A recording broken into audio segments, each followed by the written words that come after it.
Okay, so as you saw earlier, we did go into Barnes & Noble and bought some books. I have the Barnes & Noble tote bag right here. I basically told myself I was allowed to buy anything that fit in this bag because this is a Barnes & Noble that is over on a different side of town. We were over there on Saturday, and it's one of the bookstores that I like technically used to work at. I used to work at 2 different Barnes & Nobles at 2 different times of my life.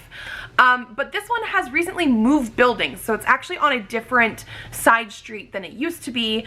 It's in a building that used to be the Old Navy back when I worked at the Barnes & Noble. Like, it was in a different part of the building.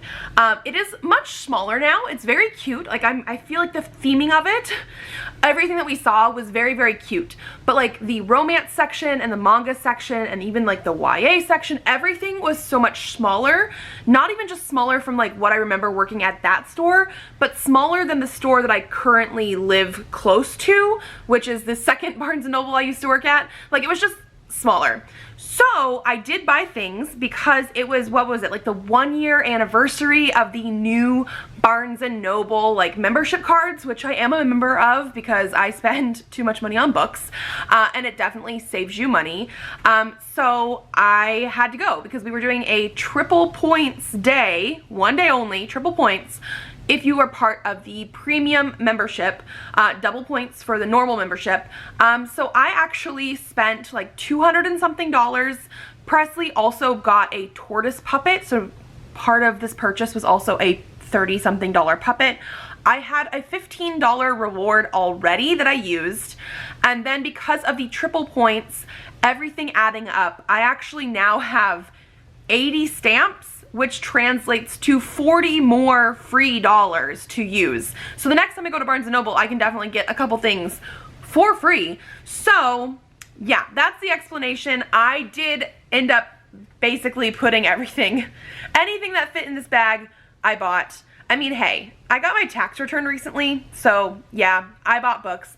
Let's start with the kids stuff, because anytime I go to buy books, I do get kids books. The first one I have here is School is Cool. This is by Sabrina Moyle and Eunice Moyle. I have Go Get 'Em Tiger by this like author artist duo. I actually think they're like a mother-daughter duo. I could be mistaken on that.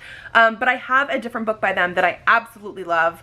And we've been dealing with a little bit of Presley not wanting to go to school recently, and I love the idea of like, hey, school is cool, it's okay to be nervous, and kids are gonna love you and you're gonna have so much fun. And I really love the illustrations and everything in this, so I had to get this one. I also picked up The Creature of Habit. So part of the reason I got this is, 1, it looked adorable, 2, it was $5 off, and my membership gives me like an extra 10% off, so of course.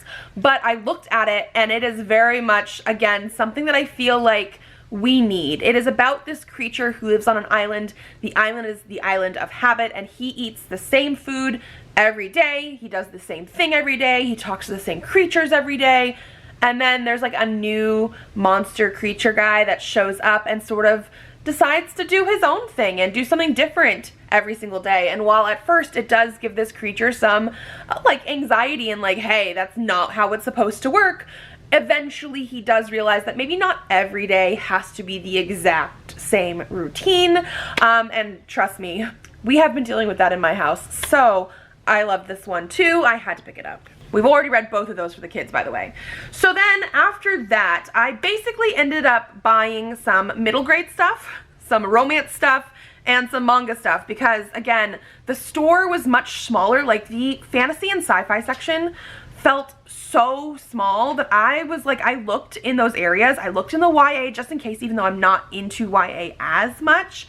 I wasn't finding things that I was like super excited for or thought I needed, because it was just like not as much stuff. Like the fantasy and sci-fi area had a lot of like very, very popular authors, popular series, but things that I either am not interested in or I already have, that kind of stuff. So I did end up getting, like I said, middle grade romance and manga. So I think we're just gonna go with the stuff that we have here.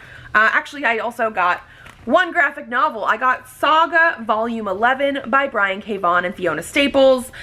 So this actually is the like newest bind up of these comics, and the only one that I have not read yet. So I definitely want to read this, and because we were having extra bonus points and stuff, I picked it up.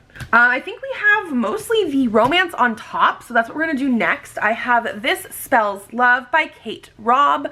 This one actually is like much shorter than I thought it was going to be, but like that's not necessarily a bad thing. But this is basically about a woman who I think broke up with her ex, and her like aunt and friends rope her into doing like a spell that is supposed to like erase him from her memories, or you know, something to get her over that breakup. And she ends up in an alternate reality where I think even her best friend doesn't know who she is. And so I'm pretty sure it's supposed to be like a, you know, the friends to lovers, except for the fact that like he doesn't remember who she is. So like I'm very, very curious about this. I love the idea of a romance with a little bit of magic in there, so I had to pick it up. I also got a new release. This one just came out the last Tuesday. It's How to End a Love Story by Yulin Kwong. This is a book that, again, sounds very, very intriguing. It's a new release. I had it in my new releases video because like I've been wanting to read it. And it's about these two characters that used to know each other, like back when they were like teens, I want to say. And something happened where they sort of have like don't talk to each other anymore. Like her parents actually blame him for something. The summary does not tell us exactly what it is. It just says it's been 13 years since the tragic accident that bound their lives together forever, but like they're not friends because of it. Our main female character ends up being an author of like a YA series, and he is going, I think, to Hollywood to like work on movies and things, and her book series is being translated into a screen project, and he's gonna work on it. And then she also shows up to work on it, and they're gonna have to like reconcile whatever happened in the past. I'm pretty sure this, because it is in the romance section, is gonna be romance. Like I really am very curious about this. And so yeah. I also picked up Canadian Boyfriend by Jenny Holiday. This is one that I had heard many, many good things about. I think it came out either at the end of last year or beginning of this year. But it's basically about a girl who back in the day, back in high school, I believe it was, maybe college, said that she had a boyfriend, and it was this guy who she had a picture of or something that lives in Canada. And she was lying about it, obviously. And later on, as they're adults, she actually meets up with him again and realizes that like this is the guy that she told everybody was her boyfriend for so long. It says he's not fake, he's Canadian. So like they're gonna have to, again, reconcile that sort of thing of like, technically people think they've already been dating. I don't know if it's like a fake dating sort of thing. I've heard really, really good things about this one, so I had to pick it up. And then the last romance I have here is The Dead Guy Next Door by Lucy Score. So this is another one that has been on my radar for a little while. It was originally indie, and now it's being published by Bloom. My thing with Bloom, and tell me if I'm wrong for thinking this, or if you have a different opinion, I'm not gonna be mad, but Bloom, it seems like, is basically picking up these indie books and just republishing them with a new cover. It does not feel like they're re-editing it or anything like that. So in my head, I almost still feel like these books are still technically indie published because the author did all of the work, but now they are getting a wider release.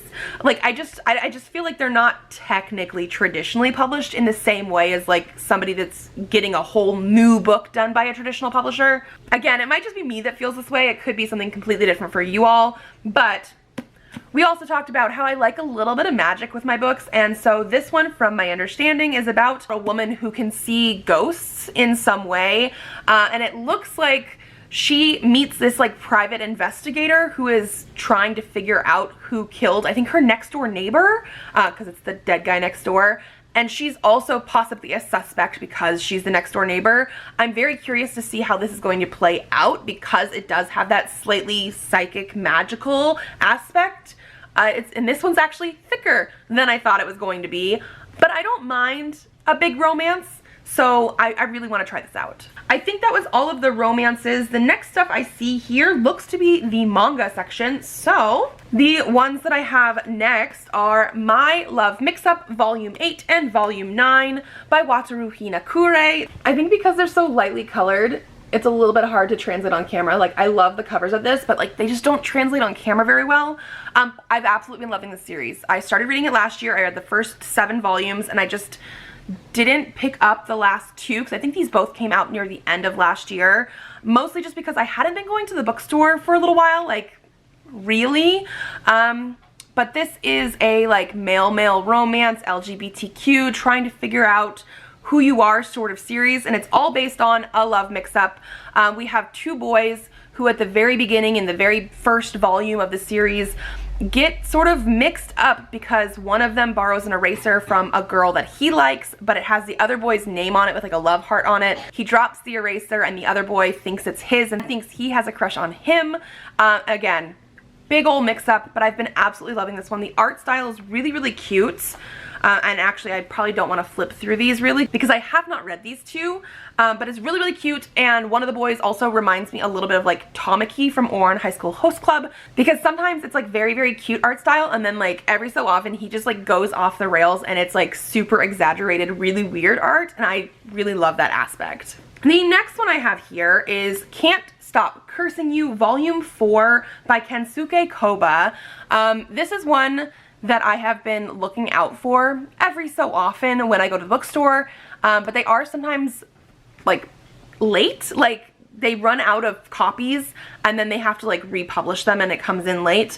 I did not realize Volume 4 is the final book apparently in this series, so it is a very short series, but I've been really loving this one because it is about curse gods and curse breakers, and it's very dark and gory, and like a couple of the different books have had like more like game-like aspects. Like it feels a little bit like Death Note in a way, with some of our characters acting like L, and then some of the like game aspects of like, hey, try to catch me. Like I do really love this one. And I'm a little sad this is the last volume, but it also feels a little bit thicker than normal. But again, I probably don't want to flip through this because I have not read it yet. But this is like a horror paranormal manga. Speaking of horror paranormal manga, I think that's basically all I have left in here for this stuff, because the next one I have is PTSD Radio Volume 1 by Masaki Nakayama. This is an omnibus edition, and I had Volume 1. I read it last year. I gave it like 4 stars because I still need to know where the story is going. Like it's very creepy, very weird. I mean, I think you can tell by the cover. And it's like interconnecting shorter manga stories that sort of like go back and forth, like cyclical almost, with the characters that are in it. And because of that, we did not get like full answers in Volume 1, which is fine, or I guess Omnibus 1, but I really want to read more. I really do, again, like the arts. I need to stop trying to flip through the book because I have not read them, especially because like when you flip through this way, it's backwards manga. You read from right to left instead of left to right, and so like if I'm trying to flip this way, it's from the back. I need to stop. But again, it's, yeah, horror, paranormal, weird. Volume 1 was dealing a lot with hair. A lot with hair. I don't know if the hair aspect is going to continue into this like Volume 2 omnibus, but again, horror short story things that do interconnect, and it's really weird, and I need to continue. The next one I have here is Mimi's Tales of Terror. This is by Junji Ito, but it's original story by Hirokatsu Kihara and Ichiro Nakayama. And then Junji Ito did it into a manga. And this is supposed to be like following Mimi, and it's 9 short stories that are true tales. I'm very curious to see how this is going to translate. Obviously, we're going to get Junji Ito's very signature style of art and horror in here. Again, I'm not gonna like flip through this, but I do like that we have like really creepy stuff on the hardcover, and there's Mimi like, I need to read this one. I'm very curious, like I said, how it's going to translate, being not Junji Ito's like original work, but also being true tales. So yeah, I had to pick that up. And then, not exactly the exact same vein, but in a similar vein, I picked it up again because Junji Ito is doing the art here. This is called Stitches. It's very, very small, but it's short stories by Hirokatsu Kihara, who was one of the people on the other one, and art by Junji Ito. Now this one was in the manga section because Junji Ito, that's where people are gonna find all this kind of stuff. However, they do actually have stories in here. So like when you open it up, there is art in here, but like it's like short stories with illustrations, which I'm all for, like really, really excited for. When you do get to a certain part of the story, you finish the book part and it does say stop.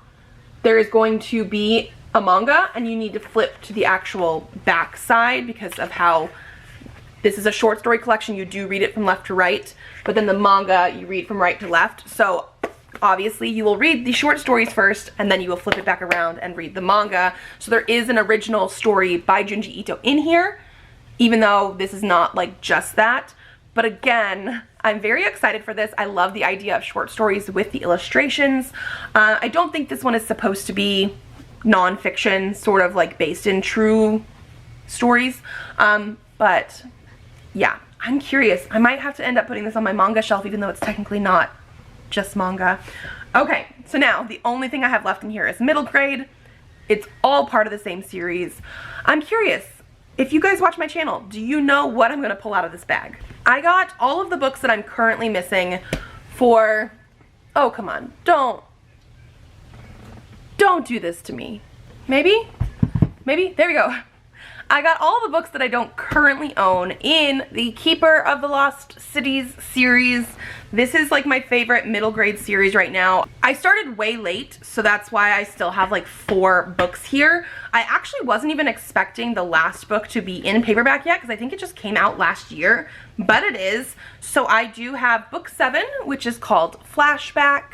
We have book 8, which is called Legacy.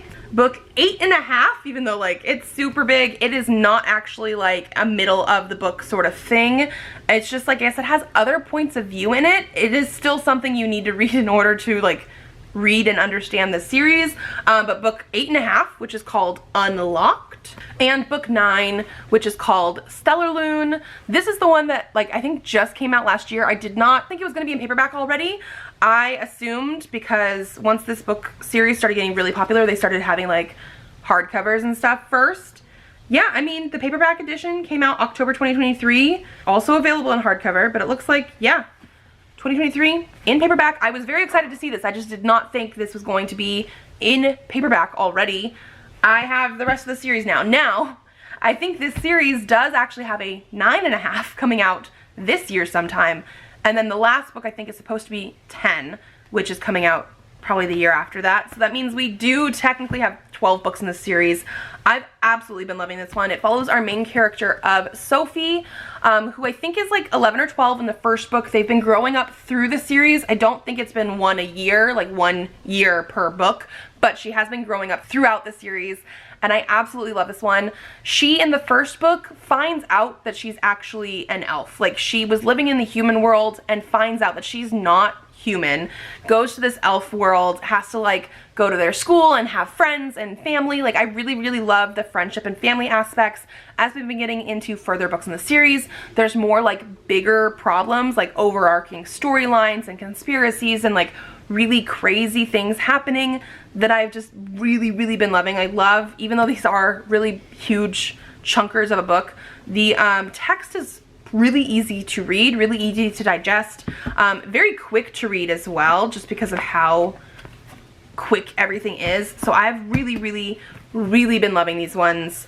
And so yeah, my next one that I need to read is Flashback, book 7. I'm going to catch up at some point because, yeah, I needed to own these. I really, really love this series. And that is the last thing from the bag. So basically we ended up buying 18 things. It was 17 books plus a turtle puppet. And 2 of the books were for the kids. So I did buy 15 things. But like I said, I did have $15 for free. I still spent like 200 and something. I don't know if it was a $250, something like that. I don't know, something like that. But now I have an extra $40 to spend again. So ultimately, it works out for me. I think it works out for me. And if you guys like this video, give it a thumbs up to let me know. Subscribe to this channel if you'd like to see more videos. I do have videos coming out Tuesdays, Thursdays, and sometimes Saturdays. So I will see you then. Bye.